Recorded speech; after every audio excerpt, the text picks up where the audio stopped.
Hello, welcome, my name is Adam, and this is the Fighting Fantasy.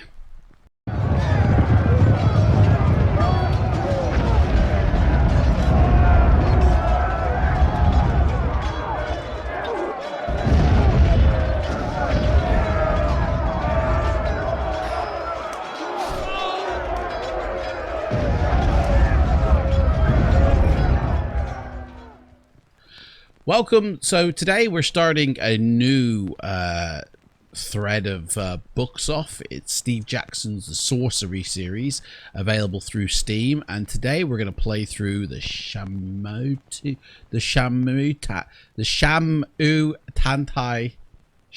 Hills. We'll just say that. So I've never played this before. This is going to be absolutely new to me. I don't even know if should there be audio to this. Well, yeah, it's music's there. I don't actually hear any audio, to be fair. So I guess there isn't any. Okay. How do I get out of this? Back. There we go. Right. So I guess we choose a character. I'm gonna be the guy. Oh, there we go. You have walked the wilds of Kakabad, through Kar and the spiteful backlands, all the way into Mangpang. You have survived traps, thieves, serpents, and vengeful gods. And now it is here, the crown of kings. Ooh, look at that. It is said the crown was never forged, only found by Shalana the Reformer, a lowly foot soldier who became emperor of the Eastern world. Such is the power of the crown. The air around it crackles with affluence. Take it, or wait. Take it, mate. Always take it. Your destiny awaits. With the crown in your hands, you will be as powerful as Shalana. The goblins are arming. The giants are waking, and the birdmen carving cruel daggers from stone. War will come, but you will prevent it. But then, the image of the crown begins to flicker. You rush forwards. It's a trap! Hey, I don't remember any of this from the books. And you start to yourself awake. Oh, we've been asleep. You are alone, exhausted, in the little hut in the outpost settlement. Your unimaginable journey is not even a single step begun. I don't even know what my skill is. So this is from Inkle. Inkle presents. And they do the whole sorcery lineup. And we will play through them all. Look at this. Steve Jacksons Sorcery. Ho. Now, I don't know if it's advisable to have the book, the spell book at hand or not. I don't know. So, click your character to continue. Look at this. It is sunrise. You dress... breakfast on bread and goat's milk. You collect the pack and sword from your bedside. Yeah, let's test the blade out, mate. You pause to test the blade against your thumb. The blacksmith has done well. The edge is keen and draws a narrow line of blood. Outside the hut, you hear the outpost settlement stirring into life. Well, we don't need to pray for luck. It's time to go. Time then to depart. You lift back the flap of the hut and step into the early morning and sunshine. Well, hang on. What's me skill? What's me stamina? What's me luck? I need to know me numbers here. What items have we got? A weapon. A sword. Okay, we can go back. Okay, center. We haven't got a spell over. Okay, draw a path to the flag. Just like that. And he moves. Look at that. Eyes follow as you leave the hut and walk towards the great Shamutanti wall. Shamutanti. The frontiers people of this tiny settlement are well aware of your mission. Let's greet them. You turn to them and bow. Some smile in reply but are too afraid to approach. Others make gestures of protection. You are going beyond the wall, so they believe you to be cursed. A man is waiting on the path to the Cantapani Gate, the final doorway between Analand and the wilds of Kakabad. You recognize the sergeant of the Sight Master Warriors. He holds out his hand. Here he is. What do we click now? Oh, there we go. So what are we going to say? We've got greeting, Sergeant, or get out of my way. Right, so, well, greeting, Sergeant, I guess. Greetings, Sergeant. He touches his forehead with 2 fingers. You are almost ready, he says. I have a gift from the king, 24 gold pieces. It is all we can spare this time. He holds out a pouch, so we're going to take it.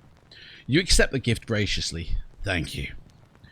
You should buy some supplies before you pass the wall, the sergeant says. And you must collect your spell book, if you wish magic to aid you. Finally, should you wish to practice your swordplay, I will go one last round with you. And he points with his staff towards the training ground. See, like, this isn't actually from the book. Right, we're going to go to the training ground. You walk with the sergeant to the training ground, and he wraps the base of his staff in leather. Ooh, hello. To begin, the sergeant says, we will practice the stances. First, defend yourself against me. Choose your attack power by dragging your character sideways to defend. Stay fully left. Hey? Right. Thrust! Charge! I don't get what's just happened there, really. The Sightmaster is a powerful enemy. By defending, you will receive the minimum damage from any attack he makes, but instead you attack. The Sightmaster Sergeant defends himself. You score the minimum amount of damage against him. Well then, he laughs, perhaps we will not practice defense. My next attack will be one of my strongest, he declares. If you can perform a full attack, you may overpower me, but otherwise you had best defend yourself. For a strong attack, pull your character to the right. To defend, pull your character to the left. But you can't go left. See, I'm trying to pull left. Nothing happens. Like that. Defend. You defend yourself. The Sightmaster Sergeant attempts a strong attack, but you receive only a small amount of damage. He will be weaker now, so his next attack will be lower. My next attack will be of medium strength, he declares. You may be able to overpower me if you wish. Yeah, we're going to bloody cut him down. Boom, look at that. -3. You play a strong attack, overpowering the Sightmaster Sergeant. He bows. You have finished me. Excellent. Right. Okay, I think that's how you do the fighting. I mean, that's a little bit weird. But okay. You seem to remember the basics, the sergeant says breathlessly. Good. Another round? Yeah, I've had enough, mate. You shake your head. Very good, then, Sergeant agrees. But if you wish a bout in earnest, then I warn you, I will not go easy on you. He indicates the wider yard where there is space for a true match. Mate, you just want to fight. Right, let's collect a spell book, shall we? One of the huts, set slightly back from the others, is decorated with glyphs and strange symbols. A small, terrible smell emanates from its doorway. This is the hut of the Chief Mage. He has been preparing your spellbook for days, reading star charts to work out which spells will be available to you in the different locations in the hills and beyond. Let's go inside. You lift the flap and go inside. The mage looks up at you with haggard, sleepless eyes and presses the book into your hands. Do you understand how to use this? He asks. You best tell me, mate. It's all changed from the books. You best tell me. Tell me. Each spell is crafted through the alignment of 3 stars. He begins. The spell Zap, for example, is made by aligning Zarustra, Agus, and Pinny. But that is not important. Well, then why tell me, mate, eh? What matters is the spell is called and what it does. Zap will give you control over lightning. Hot will create a fireball. Foff will create a force field around you. Shall I continue? Yeah, I don't need to hear all the spells because I've heard them all. Yeah, I've heard enough, old man. He scratches absently at his ear. Remember, some spells will cost you effort to use, but the ones that don't will not work without a focus. An item of some kind. You will need to read the book to know what. To know what? Alright. Research magic using the spell button. The spell book button on the map. Okay, right. So now we can dive into this. Sorcery Spellbook. This volume contains the 48 spells of the High Craft, as discovered and passed down from generation to generation of sorcerers from the earliest days of the Eastern world. Each spell is formed of 3 letters, and each spell will take energy to cast. Furthermore, some spells will fail without the use of a particular item or focus. The 6 most useful spells: Zap, Foth, Law, Dumb, Hot, and Wow. So there we go, and this is basically what they do. So yeah, okay. Requires a lot. There's quite a few spells here. Right, there we go. So, buy rations. Let's go buy some rations. We're going to definitely need some food. Small traders in the settlement supply the Sightmaster warriors with weapons, armor, food, and clothing. You go over with the sergeant to a stall selling flatbreads and cheese. 2 gold pieces per ration, the owner says. Well, let's buy 2 rations then. You hand over your coins and the man places 2 rations carefully into your pack. You must be sure you eat every day or you will suffer. Mate, I know how to live a life. Come on, mate. Eating more will give you extra strength. Mate, he's treating me like a child, and yet I'm going on an adventure to save the world. Mate, come on, mate. I know how to eat. Okay. Thank you very much, though. But I still don't know what my skill is, or my stamina. It says up here stamina 20 out of 20. Like, you automatically get given a stamina of 20? Okay, let's approach the gate. You reach the foot of the mighty gate. It is sealed. The sergeant places one hand on the wood. The gate has been locked for some time to deter raiders, he tells you, but you will have no difficulty. The stars in this place allow the dop spell to be crafted. And he stands back. Well, let's cast a spell then. Let's go, mofo. Whoa, look at this. What was it? The DOP spell, wasn't it? So D-O-P. Open locks and doors. So in order to leave the city, you do have to cast the spell. They just don't allow you to open the door. They want you to raid it with spells. You weave the spell one by one. The great tumblers of the door begin to creak and groan, and the hinges turn with a noise like hail on a canvas roof. These gates have not opened since our last champion was lost, the sergeant says. I wish you more luck than he. Perhaps you will even meet him on your travels. Well, I fear he's dead, to be honest. If it's us from the actual series we did live, then he's dead. I am sure he's dead. The Sightmaster nods, peering at something on the horizon. Is he coming with me on this adventure? I believe he is returning, but transformed. I hope you do not meet the same fate. He stands back from you. Yeah, I hope he stays behind, to be honest. I don't want this Sightmaster following me around. Enter the gate. Together you step into the shadow of the wall. One last word, he declares. When you have the crown, find the highest point you can and do a little dance. We will be watching. Okay, mate, I understand. I will not wish you a safe journey. Why? What? I will not wish you a safe journey to Car. Mate, he wishes unfortunateness on my butt. I mean, what's that all about? For the way ahead will not be safe, the sergeant murmurs as he peers into the distance through the open gate. The Sightmaster warriors are selected from birth for their incredible powers of telescopic vision. You do not know how far he can see. Alright, well, let's just get to it, mate, because I'm kind of sick of you, to be honest.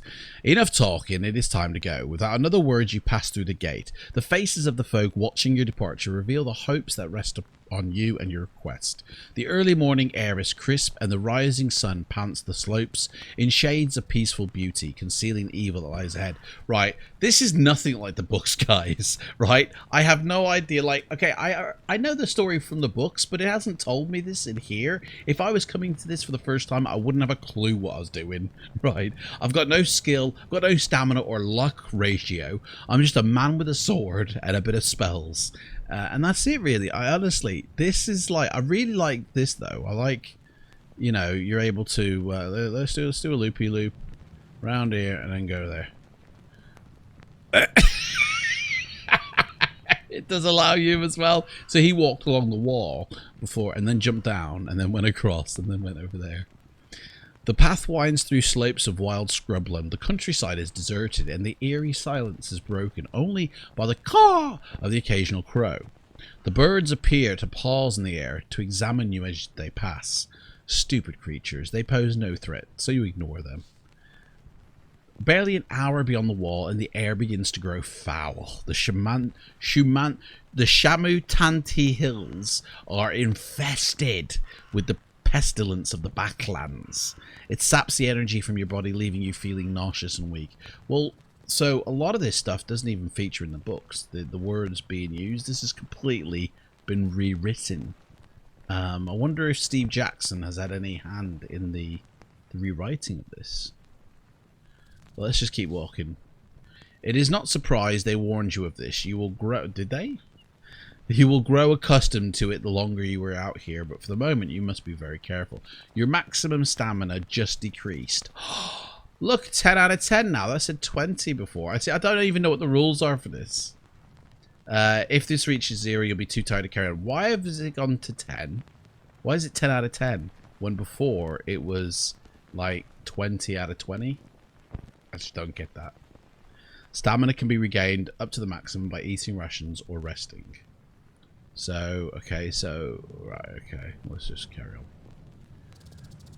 on. Do you know what? I'm not really feeling it. I do prefer the books at the moment. I really do. I hope it changes. I hope it gets better. But for right now, I prefer the books. Another hour passes and you crest a small hillock, from the top of which you can see the path continuing downwards into a small settlement of huts. Look at the village, look for a way around, or move on. Yeah, let's just watch the village for a bit. From this distance, it's hard to make out as much about the town, except that it must be desperately poor. The fields on either side are brown, caked with mud, and the few penned animals are thin and wizened like thirsty vines. No wonder the Sightmaster warriors don't trouble themselves to protect this place. There is nothing here to protect. Well, what about the people? Well, protect the people, guys. Come on. Bloody hell. Well, you definitely want to avoid the village then. They'll bloody rob me blind.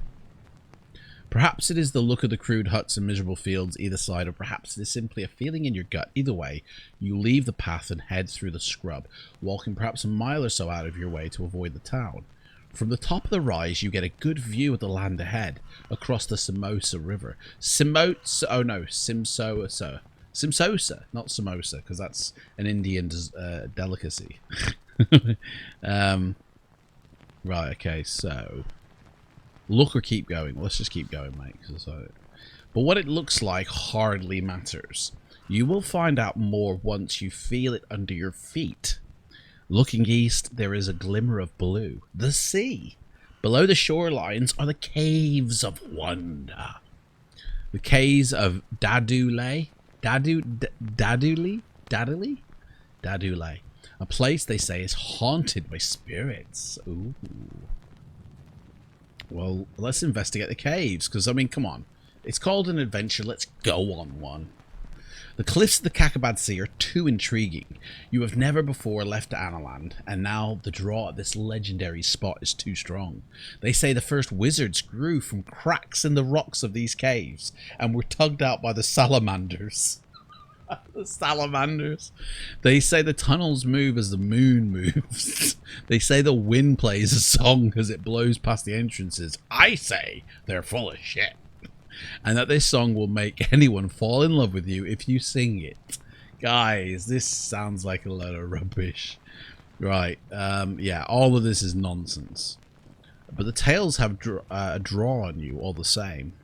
You set off across the foothills and quickly reach the edge of the cliff. Below, sea spray pounds the beach, hundreds of feet down. The view into the distance goes on forever and a day. Why am I looking for a way down? I didn't want to go down. There are no cave mouths up here on the cliff top. You look about for an entrance and see nothing. Except for the very edge of the cliff. a shallow lip of scree, and beside it, a rock covered in strange markings. Somebody really wants me to look out across the sea. Let's look out over the lip.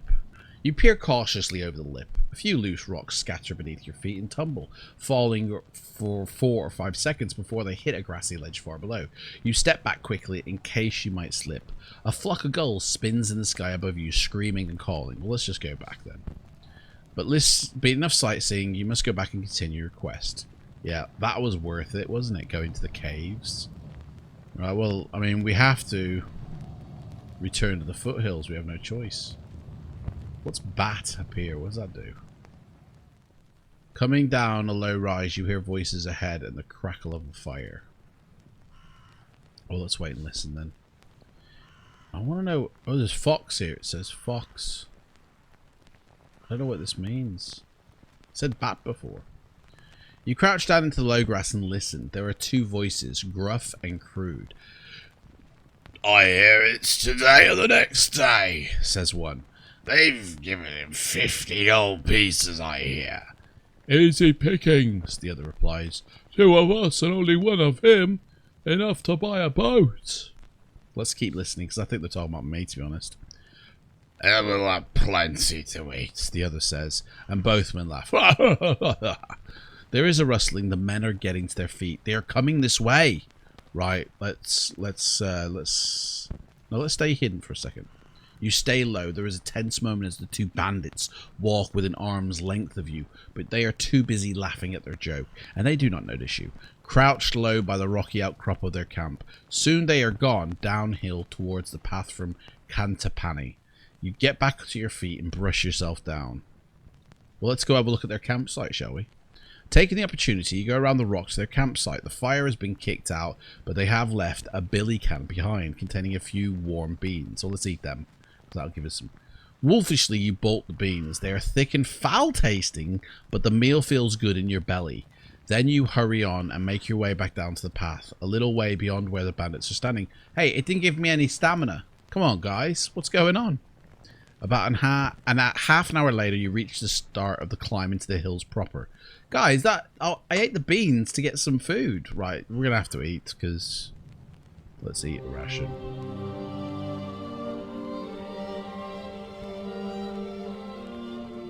Again, that meal did not give me any stamina.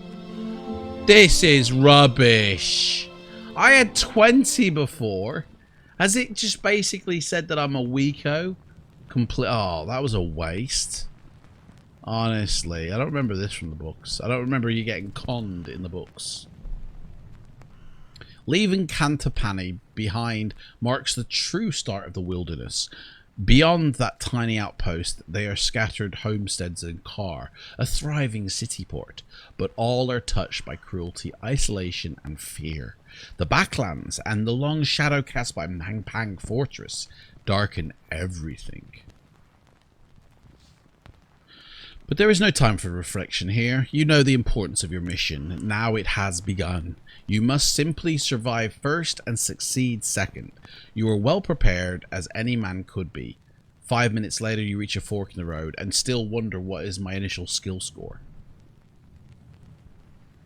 How much luck do I really have? The road splits around the base of a gigantic tree, but does not rejoin on the other side. The left path winds down into a valley, and the right rises up a slope towards the first thick forest of the hills. Let's stay right. It's hard to see much further uphill. The forest is sudden and thick and the path narrow. It may be hard going in that direction, but the hills will involve a lot of climbing eventually, and you may get a decent view of the next leg from the top of the ridge.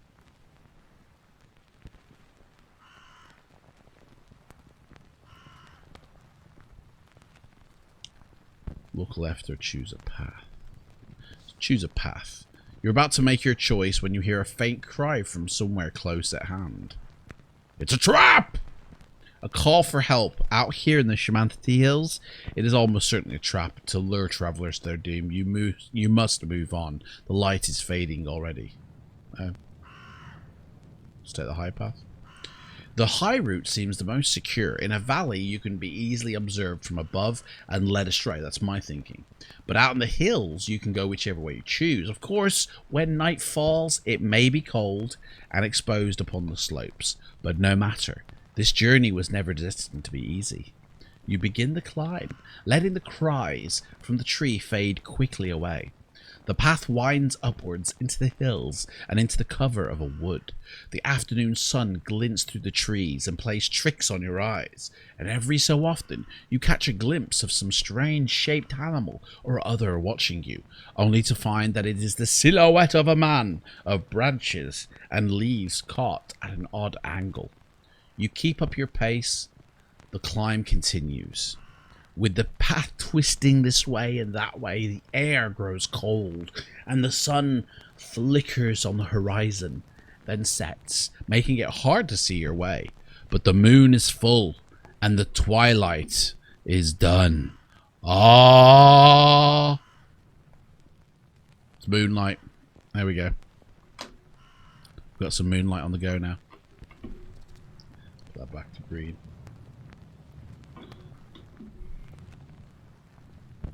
Let's make camp for the night, I think. And, but to tire yourself out on the first day would be inauspicious. You settle down to make camp for the night in a natural shelter provided by the roots of 3 gigantic intertwined trees. Your backpack will serve for a pillow and your cloak for a blanket. You lay yourself out on the ground and are quickly asleep. The moon is full and high in the sky. When you open your eyes, you feel warm and more cozy than you did before, as if wrapped in a gigantic blanket. Yet there is a pain in your leg. Slowly you realize what is happening. A giant bat has settled on your chest and it's feeding on your leg? Well, you best kill the bat. You draw your sword slowly and carefully, hoping not to disturb the creature before you can run through it. But no such luck. It leaps back in alarm. Kill it. The bat's great wings buffet at your face, making it hard to see. You swing out widely, hoping to chop it from the sky, as the bat dodges back, cutting with the hooks on its wingtips. The giant bat tumbles backwards into a tree in a crash of branches. Oh, then the creature is after your blood. You try a cut across the bat's body, but it catches the blow with its talons. The great bat batters you with its wings, and its claws grasp at your eyes, catching a long bloody gash down your face. You wait for the creature's wide wings to open, and then you strike. You cut a side blow. The giant bat tries to cover itself, but it's too slow. The bat is flying erratically now. It's flaps its wings threateningly, clearly trying to frighten you. You drop into a crouch. The giant bat tries to... What happened? Tries to something entice you with its wings, but you duck. You escape mostly unscathed. An opening appears, pushing off the tree behind you. Thrust forward, the bat falls to the ground, and the light in its eyes go dark. Whew. So yeah, that was the bat is dead, and you toss its carcass back into the woods, and now truly exhausted, you lie down and go to sleep. And once again, the crown fills your dreams. Only now, instead of being hidden away in Mangpang Fortress by the Archmage, you see it on the head of the Site Master Sergeant. Anyone can wear the crown, he declares to you. But wearing the crown, you are no longer just anyone. And he points a finger at you that seems to crackle with energy, and you find yourself drawn towards him, commanding him to do his bidding. You are walking to... Hang on, am I asleep here? Crown. You are walking towards a crack in the ground. It seems sure to swallow you whole. You stumble at its edge and are about to fall. I mean, we're dreaming, aren't we? But yeah, so we're still asleep, so... To be honest, we're going to go to the next morning, but I want to call it time for this episode. And join me in the next episode, and we'll see what happens in the morning. Alright, thanks for watching. Every Sunday, we're going to be doing this, so I'll see you next week, guys. Take care. Bye.